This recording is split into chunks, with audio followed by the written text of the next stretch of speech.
Hello YouTube viewers, Dennis here from MarksvilleMe.com.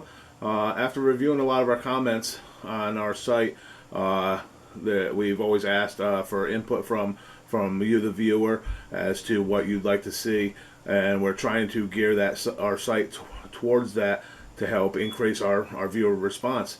They know we have a large family here at Marksville, and we've had a interest in people desiring to see time-saving tips, and that's what this installment is going to be about. Today I'm giving you a time-saving tip on making coffee. I know it doesn't seem like a real tedious thing, but it's kind of a mundane routine that you do if you make coffee every day. You got to get your filter out, your can, your measuring spoon and everything like that. And just in an attempt to save time, I like to make several of these at one time to help get down that process, of making coffee, so that all you gotta do is, dump out the old filter, pop in a new one, pour in some new water, and it's ready to go. Instead of sitting there, scooping out again and again and again, and then waiting and stuff. It's just a simple little step to save time in making your coffee in your morning routine, or afternoon or evening, whenever you decide to drink coffee. I periodically drink coffee throughout the day.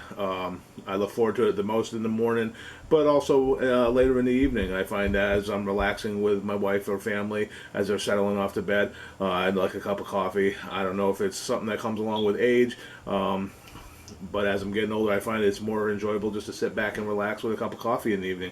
I do usually drink a low caffeinated or reduced caffeinated type of coffee, so some people might say, well, why would you drink coffee before bed? You're going to have a hard time sleeping. I don't primarily drink coffee for the effect of it too much. Mostly in the morning is when I want it to give you a little bit of pep. And a lot of times when I'm out and about with the family, if we happen to stop at a place to get coffee, I'll sometimes splurge and get the full caffeinated version of coffee, just as like a bonus. But real simple, you're going to want a storage container of some sort with a lid, which it's real nice. And obviously I have several filters here. And I'm going to start off with a fresh can of coffee so you see how it works for me. I'll break the seal here.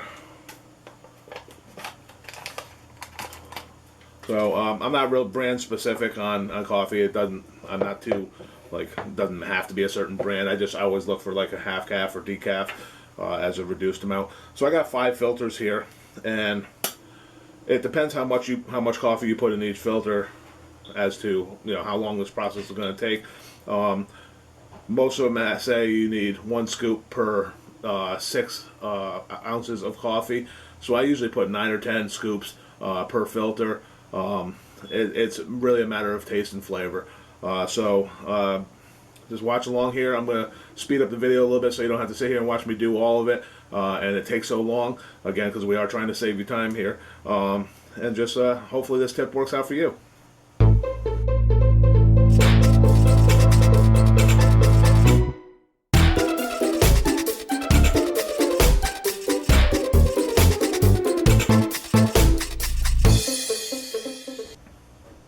So as you see, I filled up 5 filters with the coffee from a can of coffee. I had a little bit left over in another can that I kind of finished off just to get it done and over with. But as you see, 5 filters fit in this little storage container. Real nice for me. And it's real simple and easy. When I want to brew a cup of coffee now, I can just come over here. I can take one of the pouches, drop it into my coffee maker, and it's ready to go. I don't have to dish it all out. It's a small thing that really helps save a little bit of time. And to preserve the freshness, you obviously want to have a lid. Pop your lid on there, squeeze out as much of the air as you can for the particular product you have, and I'm good to go. The downside of this, obviously, is if you fumble this, all your coffee is going to be spilled up in here. So we're careful with it. It has happened before where I will go to take one out, especially in the early morning hours when you are a little sleepy. Take one out, go to put it into my thing, and fumble it, and then there's coffee grounds everywhere. But I mean, that can happen with your can. It can happen anytime you make coffee. Hopefully this tip helps save you a little bit of time in your morning routine, and keep those comments coming. We'll try to gear the site towards your comment responses, and hopefully make it a site that feels more like it's tuned for you. Thank you for stopping at marksvillememe.com, and have a wonderful day. Keep on saving time. Bye.